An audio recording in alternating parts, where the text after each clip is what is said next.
அழகு என்று சொன்னாலே முதலில் நினைவுக்கு வருபவள் எகிப்து பேரரசி கிளியோபட்ராதான். உலகப் பேரழகி பட்டத்தை இன்று வரையிலும் தக்க வைத்துக் கொண்டிருப்பவள் கிளியோபட்ராதான்.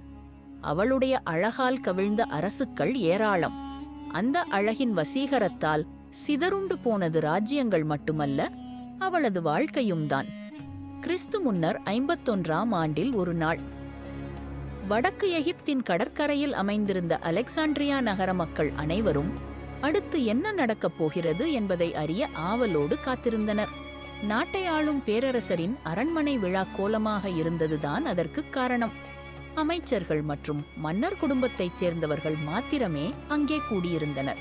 அவர்களின் பார்வையெல்லாம் நம் கதாநாயகியான 18 வயது இளம்பெண்ணையும் 12 வயதான ஒரு பையனையும் பார்த்து கொண்டிருந்தது. இவர்கள் இருவரும் அக்கா தம்பி. இவர்களது திருமணத்தை காணவே இந்த அரண்மனை விழாக்கோலமாக காணப்பட்டது. என்னது, அக்காள் தம்பிக்கு திருமணமா என்று அதிர்ச்சி அடைகிறீர்களா? கிறிஸ்து பிறப்பதற்கு முன்பான காலகட்டத்தில் ஒவ்வொரு ராஜ்யத்திலும் இப்படி குடும்பத்துக்குள் மணம் செய்யும் சம்பிரதாயம் இருந்து வந்திருக்கிறது. ஏன், அந்த காலத்தில் அரச பரம்பரையில் அரசாளும் உரிமை ஒரு குடும்பத்திற்கு மட்டுமே இருக்க வேண்டும் என்பதுதான் காரணம். அரசர் இறந்துவிட்டால் அவரது மனைவியை பேரரசி ஆக்கிவிடுவார்கள். ஒருவேளை அரசியும் இறந்துவிட்டால் வாரிசை நியமிப்பார்கள்.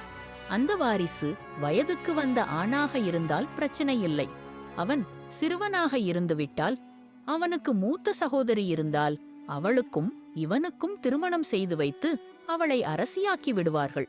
அப்படித்தான் தன் தம்பியுடன் திருமணம் செய்து கொள்ள ஒப்புக்கொண்டால் நம் கதாநாயகி கிளியோபட்ரா.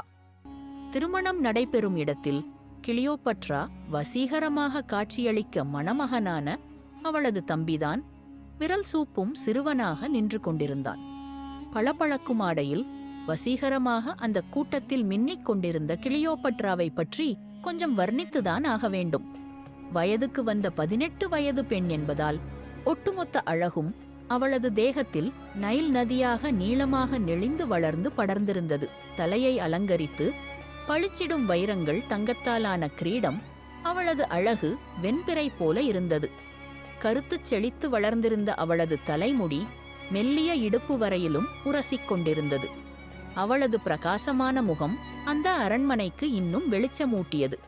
மெல்லிடையிலும் மாராப்பிலும் தொங்கிக் கொண்டிருந்த ஆபரணங்கள் அவளை குட்டித் தேவதை போல் அலங்கரித்திருந்தன.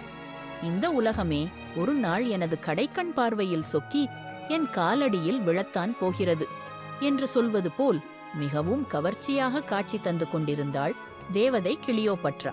இப்படிப்பட்ட பேரழகு இறுதியில் ஒரு சிறுவனுக்கு சொந்தமானது. சிறிது நேரத்தில் நடந்து முடிந்தது கிளியோபட்ராவிற்கும் அவளது சகோதரனுக்கும் திருமணம்.